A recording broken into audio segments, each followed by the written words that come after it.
Hey everyone, John here from the Embroidery Legacy, and let's have some fun with the Design Doodler. Now the first thing I'm going to do is load the artwork, and I'm going to select the Load Backdrop tab, click on the artwork that I want, hit the open, and it will appear on the screen. Then I can select the artwork, click on it. I can tell it's selected because of the turquoise wireframes that are now around it. And if I hit the property button over here on the right, the properties for the design will come up, and it is showing in inches. If you hit properties and it's in metric, the three buttons at the very bottom, I can go to my settings, which is the third tab up, and there I can change from metric to imperial. I do think of design size in imperial, but I know the properties are in metric for embroidery, so I will toggle between the two. Now I want to make sure that I have maintain aspect ratio checked, and I can hit 5 inches, which is what we're going to do this design at. If I hit enter, it will say save it both in the height and the width at 5 inches. So it will maintain it as long as you have that checked. Now I can click a 0 for the left and a 0 for the top, and that will just bring it centered onto the 0, 0 position within my grid in the background. And if I click off of the object, it's unselected. I can close my properties if I want at this point. And if I want to, I can also select it again, because there's one other thing I wanted to show you. Within the select, I also have the opacity. And if I want to sort of dim this down a little bit, because I am going to be doing black outlines and black on black can be hard to see, then I can change that right here. I can also come up to a 3:1 scale, and if I do that again, you'll see how it starts to dim down. So I can dim down the artwork a little bit so that I can see it, and close that up as well, and now I'm ready to go. Click anywhere off of the artwork and it closes that. Now I also have the 1:1, 3:1, and 6:1, and that allows me to toggle between my design. 3:1 I will use for doing objects like fills, which we're going to fill this all in with colors, and if I don't need to really be too careful about detail, 3:1 is a good scale. 300% zoomed in is a good scale to be at. 6:1 is if I want to be more precise or exact, and in all my education I teach the principles of digitizing at a set scale, which is why I included these three as primaries within the software. You also can zoom into a design, so you can use your magnifying glass, click on the screen, zoom in. If you want to actually zoom out, you go to your properties, and I can choose to zoom in or out by clicking on the zoom in and out button. Or I can just go to my 3:1 tab, and I'm right back to where I wanted to be. And I'm going to close that as well. Now I'm going to do my first color, which is going to be green, and I'm going to do the leaves first. So I'm going to choose the green, and then I can choose my stitch type.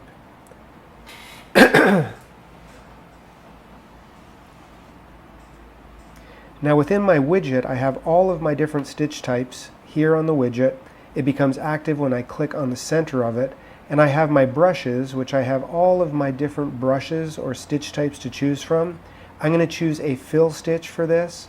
I am going to use my free draw, freehand shape, and I am going to use a 0.6 millimeter density. This is going to be a very loose design, so I'm just going to have a loose density, no underlay in it. Then I can choose my pan or hand to move around the design, and when I want to get back to my stitch type, I just click on the center and I'm ready to go.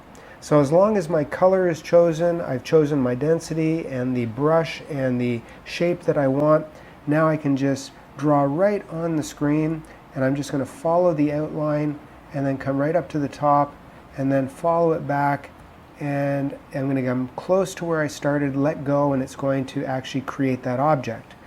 Then I can pan down a little bit if I want to do this one. I'm going to do the same thing after I pan, go to the center of the widget, and now I'm going to start right here, and I'm just going to follow around the outside of this. And you can edit these objects at any point, but keep in mind I am at 300% zoomed in, so I know that it's going to be pretty close, but if there is something that I don't like, I can always select the object, and I can tell it's selected now, and I can go to my node edit, which is just clicking right on it, the original nodes come up, and if I do see something that I don't like, or if I want to move something, I can move it, I can grab handles, so you're never actually stuck with what you've created. You can always go in there and move objects or insert nodes for that fact. So now I'm going to get out of there just by clicking off of the object into the center of the widget, and now I'm right back to my fill stitch. I did this object first, this one second. I'm going to now jump all the way over to this object here. I want to make sure that there is a long enough trim, and let's turn the 3D on so we can see how it looks simulated. But if I do this object here and just outline this and go all the way to here, that one's done. Then I can come over here to this one, do this little piece right here, that one's done. I'll just draw right around this one as well. This one's now done. Come over here to this one, and this one's done. And then if I go over here, and I'm just going to follow around the outside here and do this piece and let go, that one's done. And then this one right here, when I go all the way around, it actually has all the points and I have jumps between them.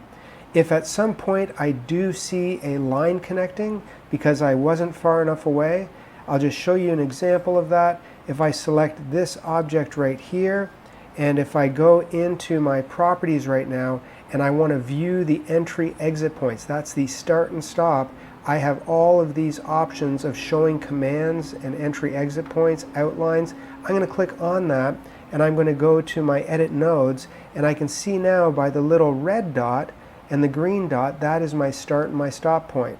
So if I ever have an object that is not working properly, meaning something like this, let's turn on the 3D, I see a stitch now that is connecting these two. The space was too short between here and here, and it will not register a trim on your embroidery machine. So by moving this over to the other side, it just disappeared. And if I want to, I can go in and move my nodes. So you can edit your design as much as you want. If I want to go back to my original tool, I'll just click the center of my widget, and I've done all of my green pieces. Now I'm going to choose a light pink, and I'm going to do all of the flower. I'm just going to pan over and center it to the screen, go back to the center of my widget, and let's come in and draw this little piece here. So I'm just going to very carefully go around the one petal, and I'm going to do each of these petals independently. So there is my first petal, then I'm going to come and do my next petal, which is this one right here, and I'm going to then do my next petal, which will be all the way over on this side, so I can start right here, and I'm just going to very carefully draw around this shape. And the software does sort of clean up your objects a little bit, so you don't have to be too precise. It still looks nice and clean. I'm going to do this piece now, so we'll come in and I will create the outline on the center petal, and then we'll save that last petal for last. Right here, I'm going to do this one, and now all of my petals will be done. And you'll notice that I did them in a certain sequence, and there was a reason or a method for that. If I go to my sequences, which is right here, I can see my colors, and if I drop it down by hitting the plus, I can see all the objects and the sequence in which I created them. And you can move those up or down as you select them. But I also have all of my petals here, which are running in a sequence as well. Now the reason why I did that is really two reasons. Number one, I can change the angles of all of these. They all came in, all of these fills at a 90-degree angle, and I can select these, and if I select it, and let's just grab that one, so that object's selected, I can adjust what's called the inclination points, or the stitch directions. So I can make all of these objects different directions, and that will give me, a little bit more depth to my designs. So I can go through all of these objects and just change the directions. If I want to pan over, I just pan over. I can select them again, continue to move the stitch directions. It's just a matter of grabbing the point, changing the direction a little bit. All of those are done. And now for the petals, I'm going to do the same thing, but I'm going to adjust all of these petals so that they have directions that will kind of be friendly to the shape, how the petals are flowing. So this one will be going, let's say, this direction. This one will go straight up this direction, and this one will again turn almost like the flower turns as it goes through. Now that all of those are turned, I can also come in, look at these objects, while it's selected, go to my start and stops, and I did this one first, so I'm going to tell it to, let's say, start. Oh, that actually was not the correct object. I actually grabbed the petal here, one of the petals. I want to actually grab this one here. So I'm going to have my start right here and stop over here. And then if I look at the next object, I'm going to grab this one and I can continue on. I'm going to start right there and stop over here because it's going to go start, stop, and then when I do the next piece, it's going to go start and stop, and then when I do the next piece, it's going to go start and stop, and then for the last one, it's going to go start and stop, maybe right over here. So everything is going to flow perfectly with no trims on the machine. Now that all of those objects are done, I'm going to hit the center again, and this time I'm going to close my sequence for a second. So let's just click off of that. I'm going to choose a darker color now, so let's choose a dark purple, and I'm going to choose a different stitch type. I'm just going to do a running stitch, and I'm going to choose a same, freehand shape. I'm going to choose a stitch length of, let's say, 2.5 millimeters, and this is where I'm going to add a little bit of blending into this design because I want two colors in the petals. So I'm just going to come here and very quickly add a little bit of depth on the inside of that one, and then I can continue on because I have join closest anchor point. I just pick up where the red dot is, and I can do a little bit of blending on the inside of that, and then I can pick up here and go all the way in and just do a little bit of blending on the inside of this design, give it a little bit of dimension in there, and then I'll do the same thing, pick up here, and I'll come in and add a little bit of blending with a darker color. This is going to give me sort of a little bit of a realistic look to this flower, even though it's very simple. And then I can come all the way up here and continue on and do a little bit of detail right in here, give me some blending and some shading, and go all the way up like that. So now I have detail in there. If I look at it in 3D, you can kind of see how the colors have changed and it's more realistic, and that's going to give me a really nice visual effect of changing different colors in there. So I'm going to look at this. There's my start, there's my stop, and I am going to just finish that off, and it's going to run perfectly. Now all I have to do is the last color. I've changed all my stitch directions. I'm going to put a satin stitch around the outside. I'm going to change the color to, let's say, black. I'm going to pan up here. We'll start up at the top, and we are going to use the automatic branching tool. So this means that I won't really have to think as much with how to path this design because I'm going to choose a satin or a steel stitch. I'm going to keep the density at 0.6 millimeters. I'm going to make the width, let's say, I'm going to do it at 1 millimeter, and I'm going to adjust it afterwards because we can adjust things as we move forward. And all I'm going to do is take this 1 millimeter satin stitch that's in black, and I'm going to start to put my points down, and I'm going to be very specific. So if I want to zoom in now to the 6:1 scale to be a little bit more, I guess, accurate with what I'm doing, I can do that, and I can just come here and I can draw right around these objects to make sure that they are nice and clean. And this is where I will stagger between the 3:1 and the 6:1. I can come over here, and I can go between the two if I want. It just depends on how accurate you want to be. So I'm just going to draw this point here. I can now do this point right over here.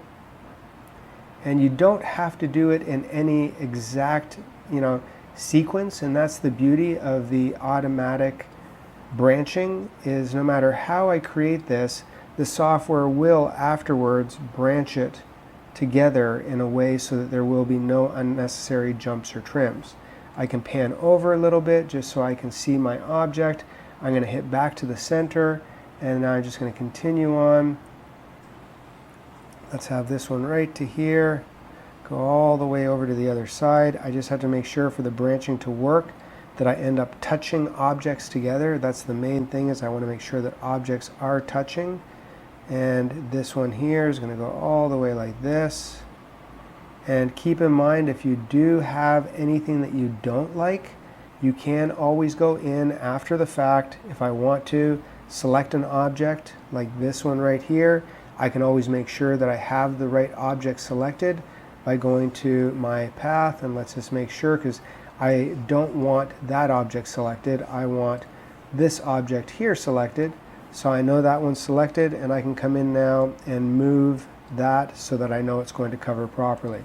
So never worry that you don't have something selected properly. I can close my tools at any point, on or off if I want. Go back to the center, and let's take our pan and let's just go over here, and I'm going to go back to my center brush, and let's just go right here, go all the way around and go back to here.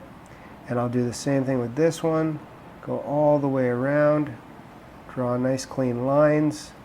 Let's go here, draw a nice clean line.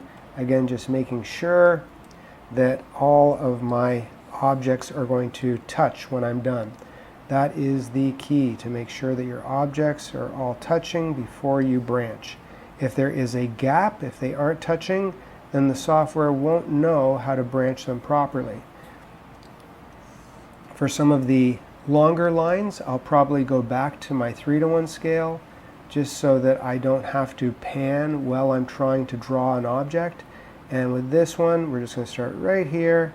And I didn't like that. You can always undo if you don't like something that you just tried to create. You can undo it.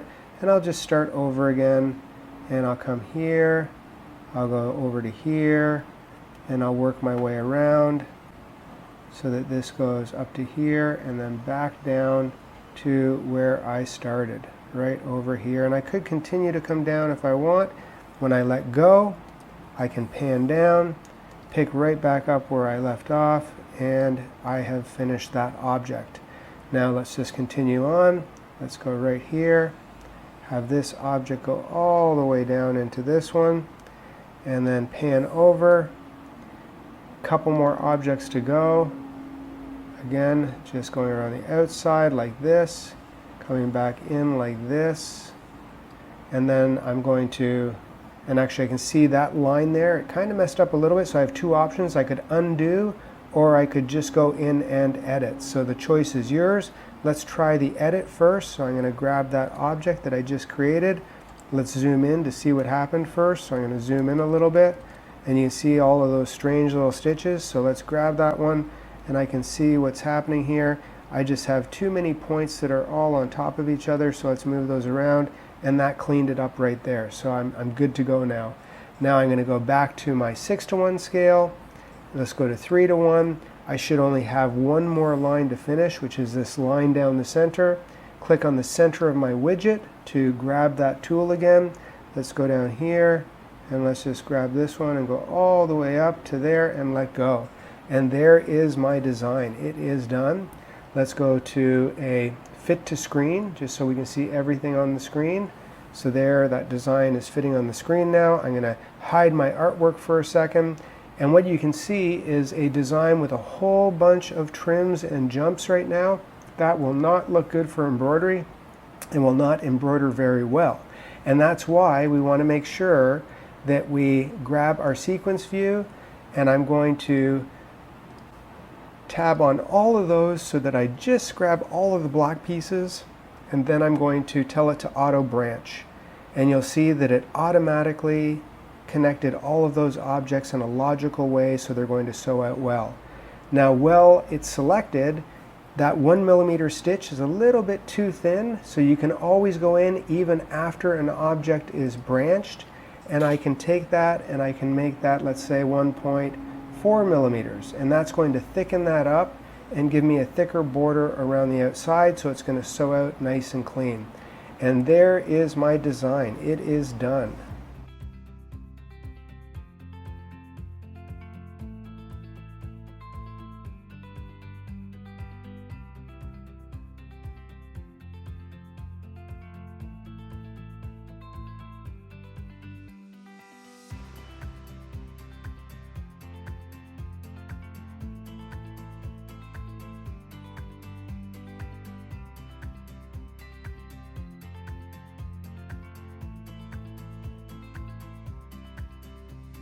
Well, after I unselected the black and saved it to USB, there was 6,988 stitches. We loaded it on the machine and it ran with absolutely no issues.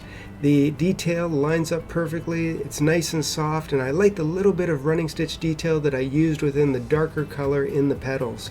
So as I've always said, the proof is in the stitching, and now I can say the Design Doodler is embroidery fun for everyone. So I hope you enjoyed this lesson, I hope you enjoyed this video, and I hope you enjoy the Design Doodler.